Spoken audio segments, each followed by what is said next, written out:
Shalom, selamat pagi Bapak Ibu Saudara yang dikasihi Tuhan. Bagaimana kabarnya? Luar biasa. Mari kita akan datang bersama Tuhan, yang menghadap Tuhan yang luar biasa. Mari kita akan berdoa. Bapak di surga, kami ucap syukur Tuhan. Engkau Allah yang luar biasa. Pagi hari ini kami mau meninggikan nama-Mu, kami mau mendengarkan firman-Mu. Kami percaya Tuhan Kau hadir di tengah-tengah kami, dan kami rindu akan Engkau Tuhan. Terima kasih Engkau yang beracara lewat ibadah ini, ibadah online yang ada Tuhan. Biarlah nama-Mu dimuliakan, biarlah kami boleh mendengarkan firman, biarlah kami boleh terima berkat dari Engkau. Terima kasih Bapa, kami mau sambut pagi hari ini di dalam tangan-Mu Tuhan. Kami ucap syukur dan berdoa. Semua yang percaya katakan amin.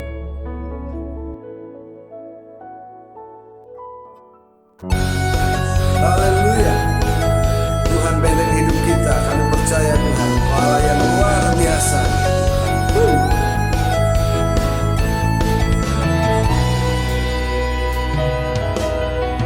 Berjalan bersama-Mu, tak akan ku gentar. Tangan-Mu menopangku, jalani kehidupan. Kau mengangkatku ke atas gunung batu, Kau beriku kemenangan. Kau kekuatanku, penopang hidupku, pagi keselamatan. Kau buktikan kasih setiamu, benteng hidupku. Tak akan ku takut, sebab ku tahu Kau besertaku. Yesus, jaminan hidupku.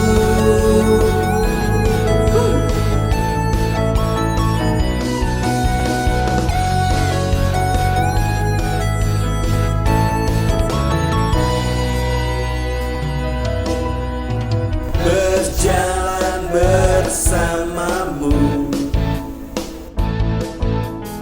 tak akan ku gentar. Tangan-Mu menopangku, jalani kehidupan. Kau mengangkatku ke atas gunung batu, Kau beriku kemenangan. Kau kekuatanku, penopang hidupku, bagi keselamatan.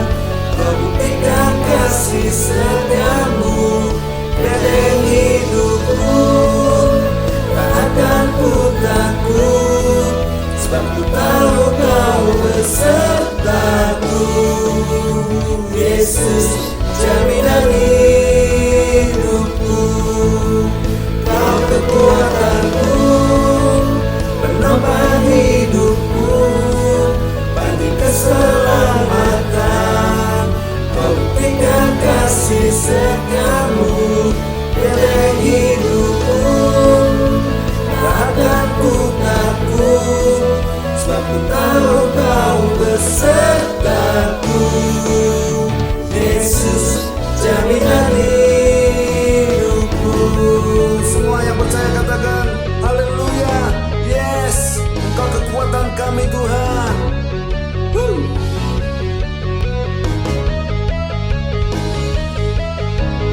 Kami bersyukur buat kasih-Mu, kami bersyukur buat kebaikan-Mu Tuhan.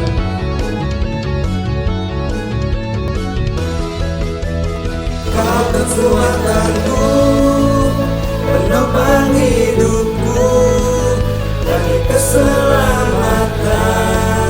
Kau buktikan kasih setiamu, benteng hidupku. Tak akan ku takut, sebab ku tahu Kau besertaku. Yesus,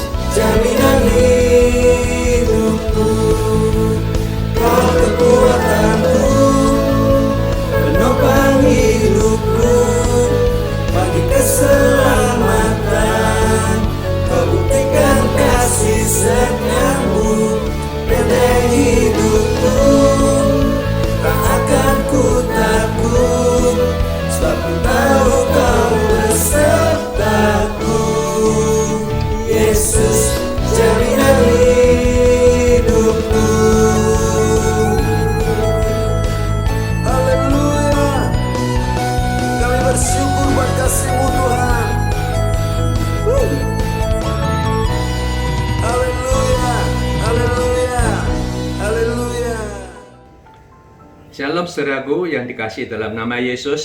Puji Tuhan untuk pagi hari ini kita dapat berjumpa kembali dalam siaran online dari gereja kita ya, ISCF Harvest Hill Semarang.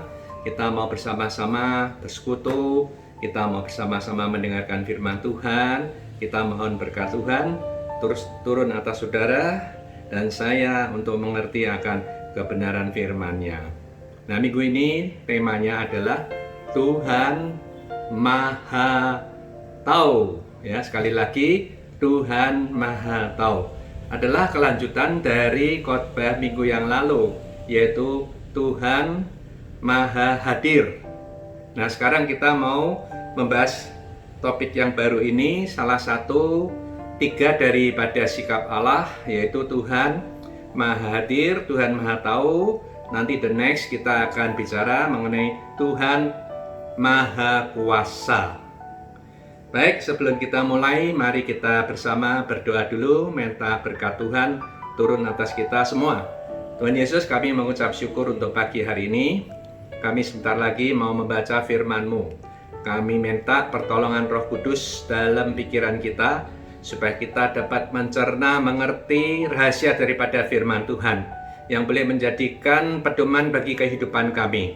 Kami percaya Tuhan, barang siapa menuruti perintah-perintah-Mu, maka hidupnya akan mengalami perubahan dan transformasi yang luar biasa. Berkati jemaat-Mu, berkati juga hamba-Mu yang akan menyampaikan kebenaran firman Tuhan ini. Dalam nama Yesus kami berdoa dan mengucap syukur. Haleluya. Amin.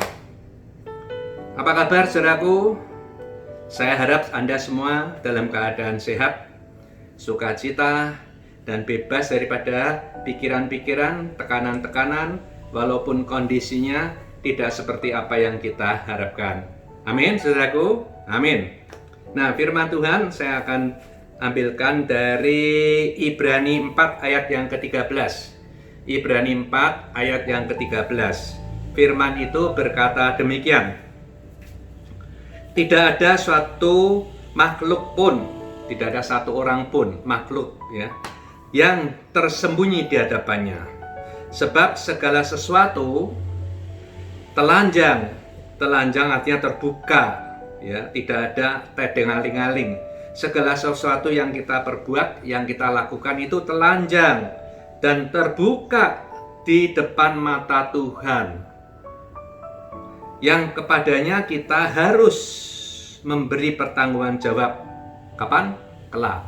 Kalau kita sudah ya pulang ke rumah Tuhan, kita akan mempertanggungjawabkan setiap perbuatan kita. Saudaraku, di dalam kita memahami akan Allah yang Maha Kuasa, ini satu topik yang besar. Kita tidak mampu menjelaskan semua tentang kebesaran Tuhan, tentang kemahatauannya Tuhan. Kita tidak bisa untuk membahas dalam waktu apalagi cuma 2-30 menit. Berhari-hari pun kita tidak bisa tuntas membahas tentang Allah yang Maha Tahu. Tapi kita coba mengambil ringkasannya saja, kita mengambil garis besarnya saja, supaya kita dapat mengerti akan maksud daripada firman Tuhan ini. Dalam memahami Allah Maha Tahu, saya akan mengambil dua dimensi tentang kemahatauan Allah. Ya. Dimensi yang pertama adalah berbicara mengenai Allah Maha Tahu terhadap segala sesuatu yang dapat dilihat dengan mata jasmani. Segala sesuatu yang terjadi di dalam kehidupan kita, sesuatu yang aktual di dalam kehidupan kita, itu adalah sesuatu yang bisa dilihat daripada mata jasmani. Artinya Tuhan juga bisa melihat kita, apa yang kita lakukan ya dalam hidup ini. Saudaraku, di dalam Mazmur 139 ayat 1 dan ayat yang ke-6.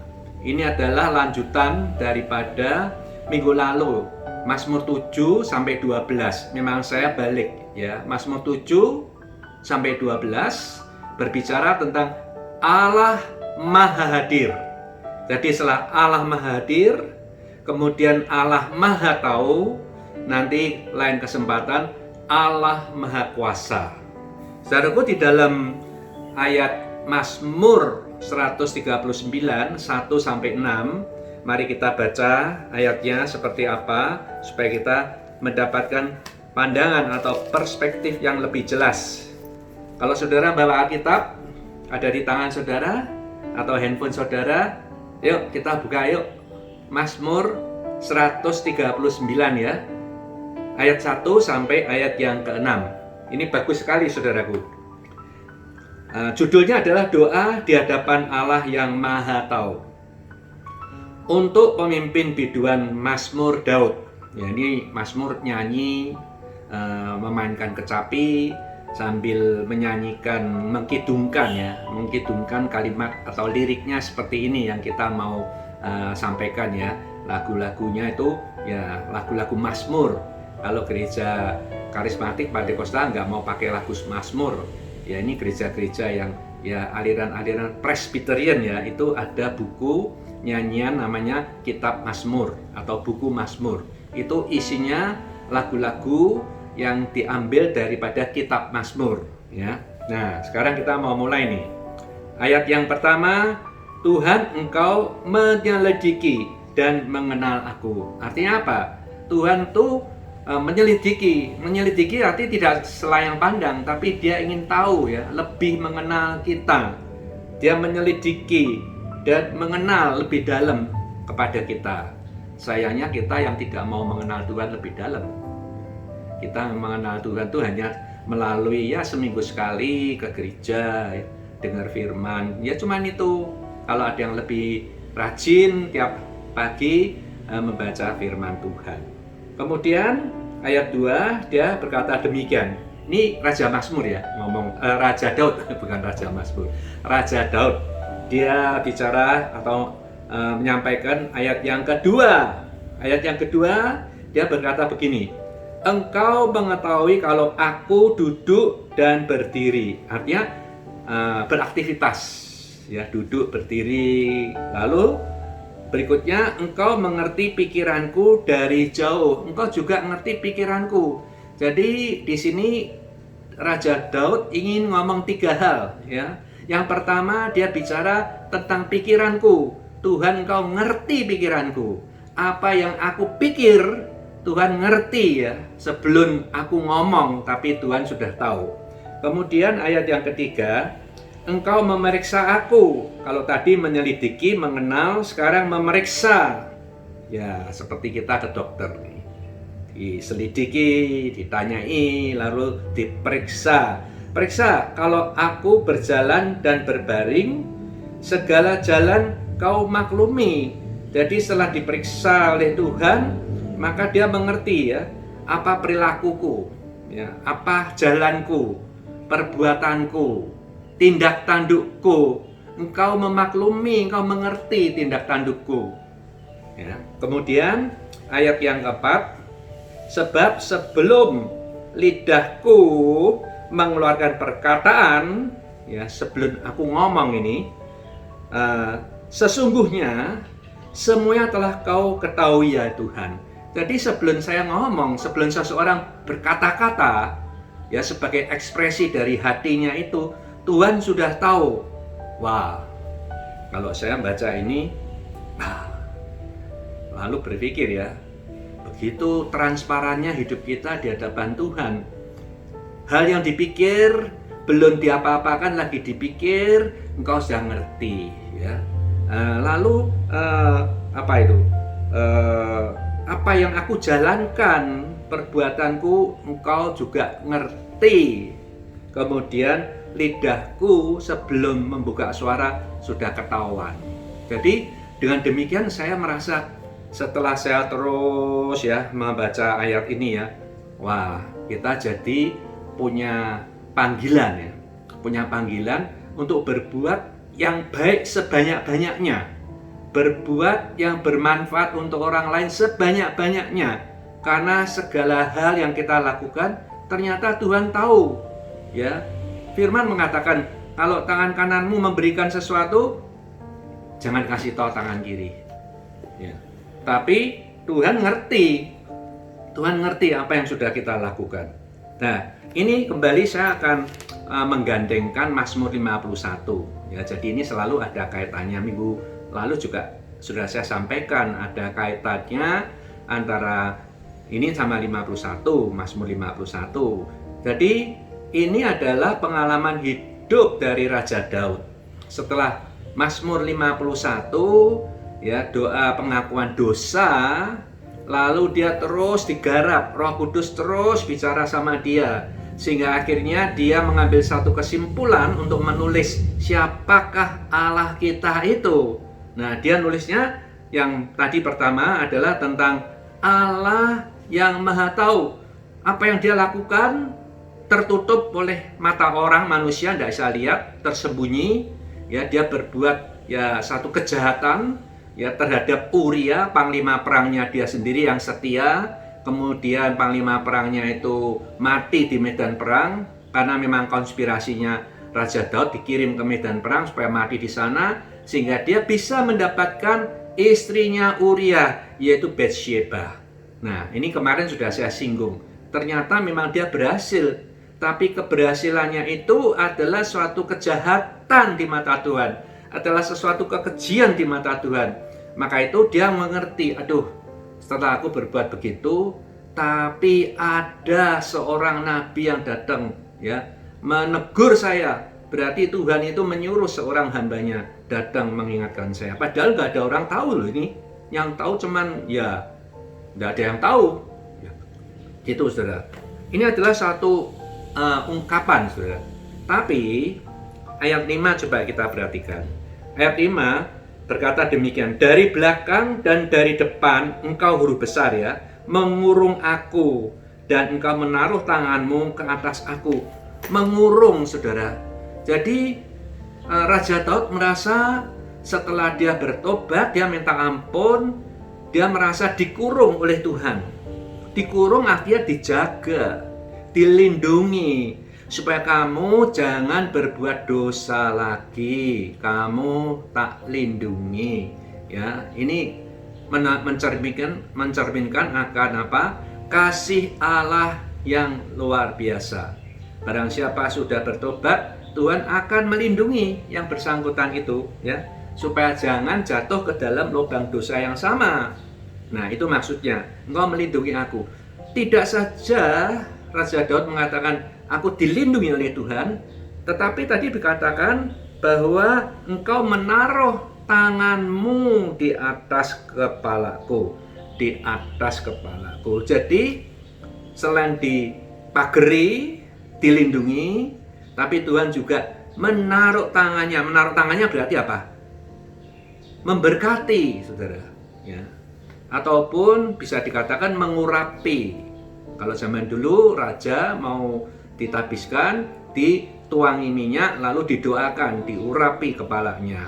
Ini seperti itu. Jadi Daud merasa setelah dia mengalami rekonsiliasi dengan Tuhan, sudah berdamai kembali dengan Tuhan, dia mendapatkan perlindungan yang luar biasa.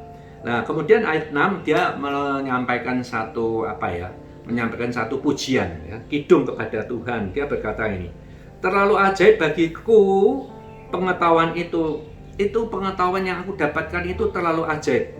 Ya, terlalu tinggi dan tidak sanggup aku mencapainya. Terlalu tinggi itu apa? Terlalu tinggi itu terlalu di luar ya nalar manusia. Terlalu di luar jangkauan pikiran manusia. Biasanya manusia itu kalau orang salah ya dibalas ya. Ya, mata ganti mata, gigi ganti gigi, nyawa ganti nyawa. Tapi Tuhan enggak. Tuhan meletakkan tangannya di atas kepala Raja Daud, sehingga dia mengatakan, aku ini tidak bisa ya merenungkan begitu luar biasanya Tuhan. Oleh karena itu saudara, ya saya mengajak saudara semua, kita semua perlu ya setiap saat kembali kepada Tuhan. Setiap saat kita menyampaikan ya permohonan maaf kepada Tuhan, minta ampun, dosa-dosa besar, dosa-dosa kecil, kita datang kepada Dia. Tuhan, aku minta tolong Tuhan, dosa-dosaku diampuni, supaya tangan kuasa Tuhan ada di atas kepalaku. inilah saudaraku satu gambaran mengenai pengetahuan Allah terhadap sesuatu yang bisa dilihat oleh mata manusia, bisa dilihat oleh mata jasmani. Kemudian saya mau coba membandingkan dengan satu ayat, yaitu dari Matius ya, Matius 10 ayat yang ke-28. Matius 10 ayat yang ke-28 ini adalah ya ucapan Tuhan Yesus ya. Nah, gini firman-Nya. Yuk kita baca ya, Matius 10 ayat yang ke-28. Firman-Nya berkata demikian. Bukankah burung pipit di udara 2 ekor itu 1 duit. 1 duit itu kira-kira 20.000 lah. 2 ekor itu 1 duit. Jadi satunya 10.000. Namun seekor pun daripadanya tidak akan jatuh ke bumi. Jatuh ke bumi berarti ya entah dia sakit, entah dia mati, burung itu dia jatuh ke bumi. Di luar ya kehendak Bapakmu. Jadi sampai burung pun Tuhan mengatur hidupnya. Kemudian ayat yang ke-30, Matius 10 ayat yang ke-30, dan kamu, ya kamu ini dia ngomong sama murid-muridnya Yesus, dan kamu, rambut kepalamu pun terhitung semuanya. Sebab itu janganlah kamu takut, karena kamu lebih berharga daripada banyak burung pipit. Kemudian dia ngomong kepada manusia, murid-muridnya, jangan kamu takut. Ya kalau burung aja diatur hidupnya oleh Tuhan, apalagi kita manusia. Karena Allah pun ngerti berapa banyak rambutmu ini ya. Kalau ada yang rontok 3 atau 5 atau 10, dia tuh tahu loh. Nah, tuh, ini satu ayat perumpamaan yang sangat-sangat ya luar biasa sekali ya. Sampai rambut kita pun dia tahu. Maksudnya apa? Apa memang rambutnya dihitung? Oh ya tidak, ini hanya kiasan ya. Kiasannya adalah Tuhan itu tahu kita sampai sedetail-detailnya loh saudara. Ya, sampai detail-detailnya. Nah di sini kita melihat bahwa Allah itu tahu, maha taunya sampai seperti rambut pun bisa dihitung saudaraku. Nah ini yang dimensi pertama. Nah saya mau memberikan ilustrasi ya, ilustrasi bagus. Di satu kampung ada seorang bapak pengrajin tahu. Kemudian setiap hari dia harus jalan menuju ke jalan besar untuk naik angkot. Sudah langganan jam tertentu angkot itu pasti lewat dan berhenti nunggu bapaknya ini, dan sudah kayak rutin ya, dan rutin berjalan tahun-tahunan. Jadi dia harus bawa tahunya satu ya apalah tempatnya, entah ember, entah apa dia bawa jalan dari rumahnya menuju ke jalan besar supaya nanti angkotnya itu datang dia tinggal naik ikut ke pasar jualan tahu. Nah satu hari dia lagi jalan di daerah ya perdesaan itu kan banyak sawah-sawah, ada galengan ya, dia jalan galengan sambil bawa itu. Ternyata satu hari itu dia tergelincir saudara. Dan saudara bayangkan, tergelincir dan jatuh semua tahunya itu, tahunya kocar-kacir. Kemudian dia dengan sedih duduk di pinggir termenung. Aduh hari ini aku tidak bisa jualan. Barangku semuanya tumpah dan kotor kena lemah, kalau tanah, debu dan sebagainya. Kemudian dia lagi bingung-bingung begitu. Lalu dia pikir ya udahlah aku bawa pulang lah tahunya ini, ya siapa tahu nanti bisa ya kita makan sendiri atau gimana ya kan. Terus dia ambilin tahunya dibawa pulang ke rumah. Ya, sampai di rumah ya saya ambil kira-kira jam 6 sampai di rumah. Dia 2 jam itu di rumah lagi termenung-menung ya. Hari yang naas itu tahunya hancur semua. Lalu 2 jam kemudian dia dapat kabar saudara. Ya dapat kabar bahwa mobil angkot yang biasa dia tumpangin itu ternyata juga tergelincir masuk ke ya tebing yang dalam saudara. Dan semua penumpang itu yang ada di dalam, nggak tahu berapa jumlahnya itu meninggal dunia. Nah coba bayangkan, bapak tadi yang sedih berubah jadi sukacita, memuji Tuhan. Ya, dia bilang aku tadi mau berangkat sudah berdoa tapi kok masih kecelakaan tahu saya. Tapi sekarang semua sudah terjawab bahwa Tuhan menyayangi aku sehingga saya tidak jadi naik angkot itu. Kalau dia tadi taunya tidak tumpah, dia sudah naik angkot itu, kemungkinan juga ikut terjun ke tebing itu. Saudara, kisah ini belum selesai. Ketika dia sedang mengucap syukur, lalu tidak lama datang lagi seorang ke rumahnya. Bapak ini bilang, "Mas, sampean punya ampas tahu betul?" Ya, ini bahasa Jawanya ya. Sampean Anda punya ampas tahu apa tidak? Yang wonten ajeng kula tumbas. Kalau ada mau saya beli. Nah, untuk apa? Untuk makan itu ternak saya punya bebek itu. Butuh campuran ini. Oh, lah dia sudah dengar itu rasanya sudah mau terbang ya. Wonten Pak, ada. Monggo. Nah, ini bahasa orang desa ya. Lalu ini wonten ya, 2 ember. Mau enggak ini 2 ember? Dilihat, oh ya mau, saya beli semua saja. Karena menurut dia taunya masih lumayan ya. Dibeli semua dengan harga yang lumayan, dan hari itu dia dapat uang, kemudian untuk modal beli bahan produksi lagi hari itu untuk jualan besok sudah dapat, bahkan ada sisa keuntungan. Nah, saudara, ini ya saudara, ya kisah ini kelihatannya sederhana ya, tapi ya saya lalu mengkaitkan dengan Allah yang Maha Tahu.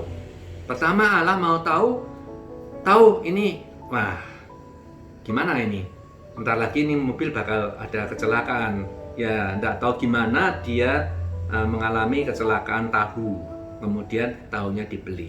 Jadi Tuhan ngerti ya apa kebutuhan dari setiap orang berbeda-beda. Jadi dari peristiwa ini kita sudah mendapatkan satu pemahaman Allah Maha Tahu dalam dimensi segala sesuatu yang bisa dilihat dengan mata jasmani. Satu. Oke, masih ada lagi satu, yaitu Allah Maha Tahu tentang kejadian-kejadian yang tidak bisa dilihat secara kasat mata. Mata jasmani tidak bisa melihat, karena itu hal-hal yang nanti akan saya jelaskan ya. Jadi yang kedua adalah kejadian yang tidak bisa dilihat dengan mata jasmani, tetapi secara intuisi, secara perasaan ya bisa mengerti ya, karena ini bicara tentang masa lampau, masa kini, dan masa akan datang. Ini semuanya bisa diketahui oleh Tuhan. Ceritanya begini saudara, yaitu saya mau ambil contoh cerita dari Yohanes 4 pasal 4, judulnya percakapan dengan perempuan Samaria. Nah, saya baca singkat aja ya, cepat aja bacanya. Jadi satu hari Yesus ya harus ya dari daerah Yudea itu di bawah selatannya Israel. Yudea ada satu desa namanya Ainon. Lalu Yesus setelah pelayanan di Yudea, dia mau pulang ke daerah atasnya, utaranya Ainon, yaitu di Kapernaum. Dia mau pulang ke sana. Sebenarnya dia bisa direct langsung ke sana, tidak usah kemana-mana ya. Tapi hari itu dia, sini dikatakan ya ayat 4 ya, ia harus melintasi daerah Samaria. Maka sampailah ia ke sebuah kota Samaria yang bernama Sikar. Samaria itu seperti kabupatennya, kalau Sikar itu desanya. Dekat tanah yang diberikan Yakub dahulu kepada anaknya Yusuf. Di situ terdapat sumur Yakub. Yesus sangat letih oleh perjalanannya, karena itu ia duduk di pinggir sumur itu hari kira-kira pukul 12. Nah, ceritanya gini. Ketika Yesus mau pulang, tapi dari Ainon itu dia tidak ke atas, tapi dia turun ke bawah dulu. Ke bawah kemana? Ke daerah Samaria, ya sebuah desa namanya Sikar. Dia duduk saja di sebelah sumur. Kenapa dia duduk di sebelah sumur? karena dia nggak punya timba untuk ambil air. Jadi dia lagi merenung-merenung, dia juga haus, Yesus, dia duduk di sumur itu. Itu jam 12 siang. Kemudian datanglah seorang wanita Samaria ke sumur itu. Tujuannya apa? Tujuannya untuk mengambil air. Ya. Lalu Yesus berkata kepada wanita itu, "Berikan aku minum, sebab murid-muridnya telah pergi ke kota membeli makanan." Maka kata perempuan Samaria itu kepadanya, "Masakan engkau seorang Yahudi?" Orang Yahudi ya. Yahudi itu sirian kepada orang Samaria. Orang Yahudi minta minum kepadaku seorang Samaria, sebab orang Yahudi tidak bergaul dengan orang Samaria. Jawab Yesus kepadanya, "Jikalau engkau tahu tentang karunia Allah dan siapakah dia yang berkata kepadamu, berilah aku minum, niscaya engkau telah meminta kepadanya dan ia telah memberikan kepadamu air minum."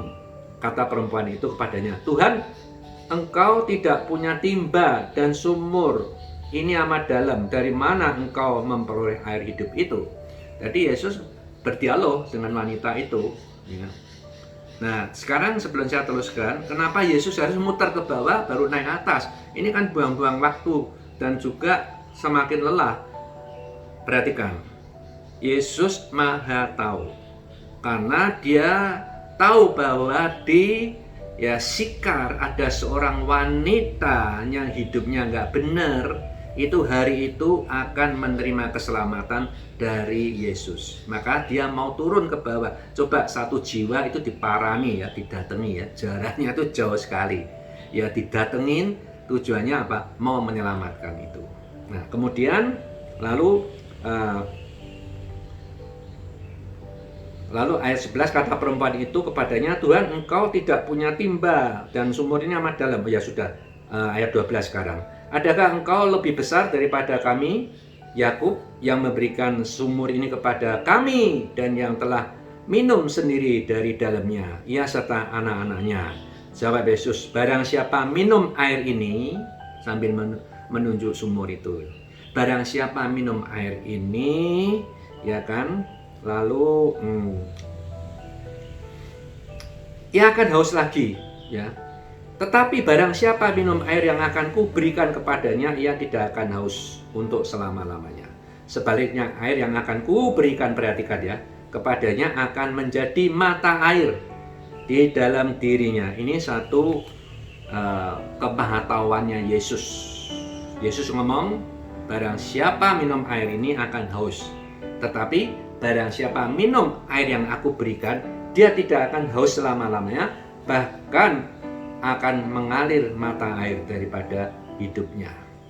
Kata perempuan itu kepadanya, "Tuhan, berikan aku air itu supaya aku tidak haus lagi." Wanita ini kepingin ya, dia masih pikirannya air ajaib ya, air dari mana gitu ya, air yang spesial gitu ya, sekali minum selamanya nggak usah minum, pikirannya dia begitu.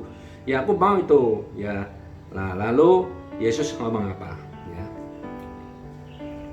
Kata Yesus kepadanya, "Pergilah, panggillah suamimu dan datang ke sini." Kata perempuan itu, "Aku tidak mempunyai suami." Kata Yesus kepadanya, "Tepat sekali katamu, engkau tidak mempunyai suami, sebab sudah mempunyai 5 suami dan yang satu ini bukan suamimu juga." Waduh, saudara, coba kalau satu hari orang menghadap Yesus lalu dikupas gitu ya, waduh rasanya ini kok orang hebat tahu ya. Jadi sampai di sini Yesus mengatakan, "Panggil suamimu datang ya, supaya ketemu aku." Nah Yesus mau ngetes ini wanita ini jujur apa tidak. Wanita ini ngomong, "Ya aku tidak punya suami." "Oh betul omonganmu, kamu ada 5 suami yang hidup bersama dengan kamu, suami-suaminan ya. Lalu ada lagi 1 sekarang dengan kamu, itu pun bukan suamimu yang benar."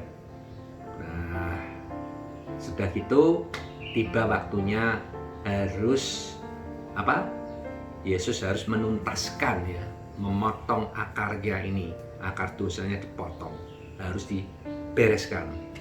Nah, wanita itu akhirnya ya sudah, mau tidak mau singkat cerita, dia menerima ya air kehidupan dari Tuhan Yesus. Menerima air kehidupan dari Yesus, lalu wanita ini menyimpang sedikit. Aku biasa sembayangnya di Gunung Gerizim.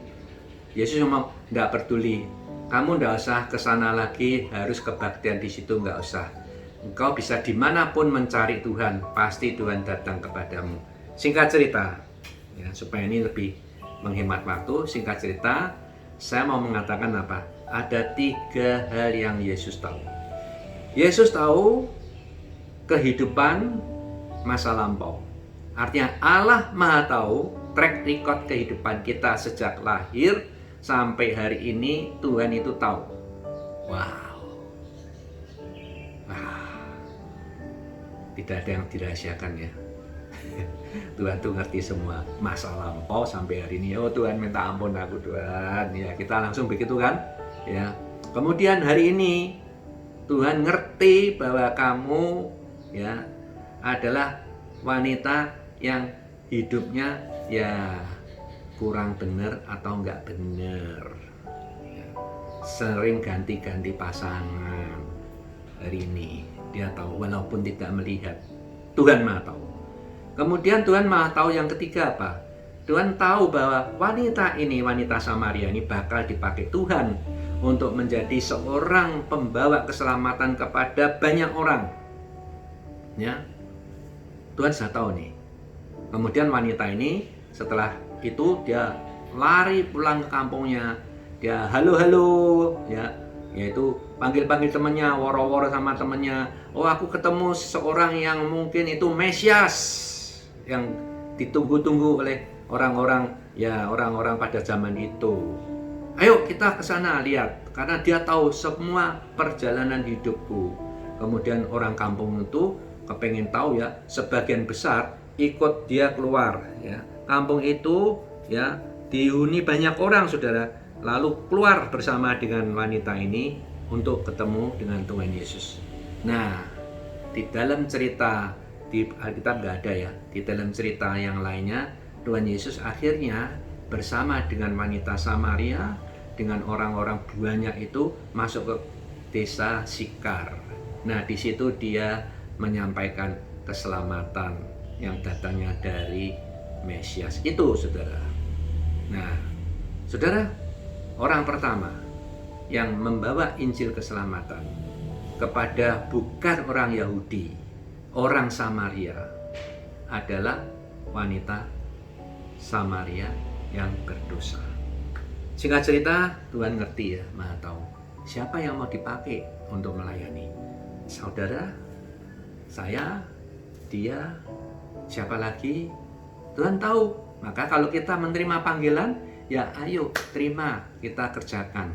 Itu sebagai satu amanah agung kepada kita.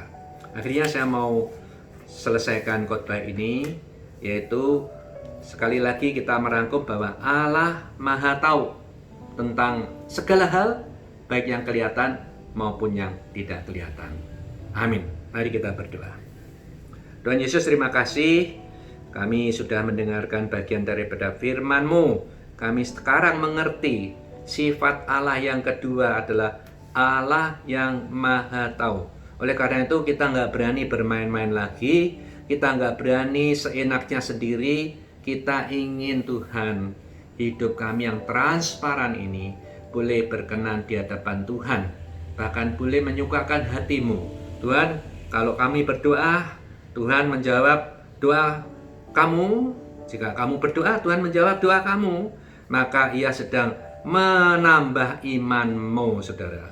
Jadi kalau Saudara sekarang berdoa, ternyata tidak lama langsung dijawab, Tuhan ingin menambahkan iman kepada engkau. Tetapi jikalau doamu itu ya ditunda, doamu lama tidak dijawab-jawab, adalah Ia sedang menambah sabarmu menunggu jawaban dari Tuhan. Tetapi jikalau Tuhan tidak menjawab doamu, Ia harus kita punya perspektif yang lain terhadap Tuhan, yaitu Ia sedang mempersiapkan yang terbaik boleh terjadi bagimu. Terima kasih Tuhan, Ini adalah janji-Mu yang kita temukan suatu kata-kata hikmat. Maka itu mari saudaraku kita tetap berdoa walaupun belum dijawab, tapi kita secara iman, kita percaya Tuhan melihat kehidupan kita, dan kita juga percaya bahwa Tuhan sudah mempersiapkan sesuatu yang lebih baik. Oleh karena itu, mari sidang jemaat yang dikasihi Tuhan, mari kita bersama-sama berdoa menutup ibadah kita pada pagi hari ini. Kalau kanan kirimu ada keluargamu, mari bergandengan tangan. Kita bersama-sama berdoa menutup doa ya berkat ini. Terima kasih Tuhan Yesus. Hamba memberkati saudara-saudara. Hamba mendoakan saudara supaya tetap sehat, tetap dalam pemeliharaan Tuhan. Hamba berdoa kiranya kasih karunia Tuhan turun atas engkau. Hamba berdoa kiranya berkat-Nya melimpah dalam kehidupanmu. Jangan lelah, jangan putus asa, tetap semangat. Kiranya Tuhan menyertai saudara sekalian dan memberkati kehidupan saudara sekalian mulai sekarang sampai Maranatha. Haleluya, puji Tuhan. Amin.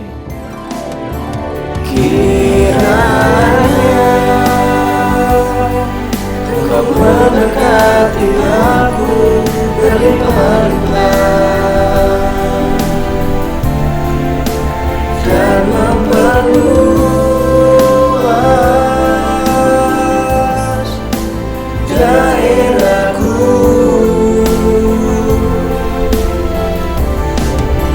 dan kiranya tangan-Mu menyertai aku dan melindungi aku daripada malapetaka, sehingga kesakitan tidak menimpa aku, sehingga kesakitan tidak menimpa aku, sehingga kesakitan tidak menimpa aku. Amin. Sampai jumpa saudara yang sudah setia mengikuti siaran ini. Kita berjumpa kembali minggu yang akan datang. Haleluya. Amin.